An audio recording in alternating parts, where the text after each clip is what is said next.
Dans une petite ville, vivait un jeune homme nommé Lucas. Il était un modeste employé de bureau, menant une vie tranquille et aisée. Pourtant, au fond de lui, il ressentait souvent un vide, comme s'il manquait quelque chose de fondamental. Un jour, lors d'un séminaire sur le développement personnel, il entendit une phrase qui changea sa vie: « Vous êtes exactement la personne que vous croyez être. » Cette simple affirmation résonna en lui comme un écho puissant, ébranlant ses croyances enracinées. Jusqu'à ce moment, Lucas s'était toujours vu comme une personne ordinaire, incapable de grandes réalisations.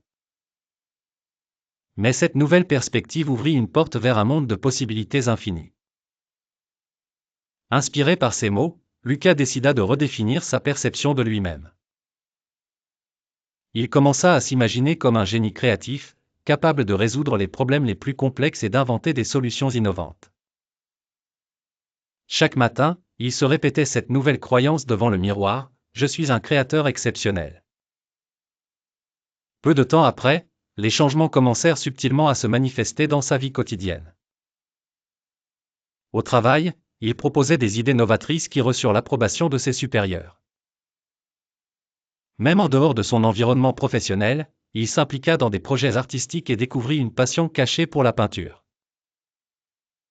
Les gens autour de lui remarquèrent son enthousiasme renouvelé et demandèrent souvent quel était son secret. Lucas leur répondait simplement qu'il avait décidé de croire en son potentiel, qu'il avait accueilli une nouvelle vérité sur lui-même. Cette transformation ne se limita pas seulement à des réalisations tangibles. Lucas ressentait une profonde paix intérieure, une confiance inébranlable qui colorait désormais chaque aspect de son existence. Il comprit que la vie était le reflet de ses pensées et de ses croyances, que chaque jour offrait la possibilité de réécrire son histoire. Lucas se rappela que le pouvoir résidait dans sa croyance.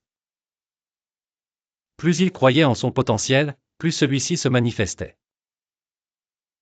Ainsi, à travers le prisme de cette nouvelle croyance en lui-même, Lucas devint non seulement l'architecte de sa propre destinée, mais aussi une source d'inspiration pour ceux qui l'entouraient.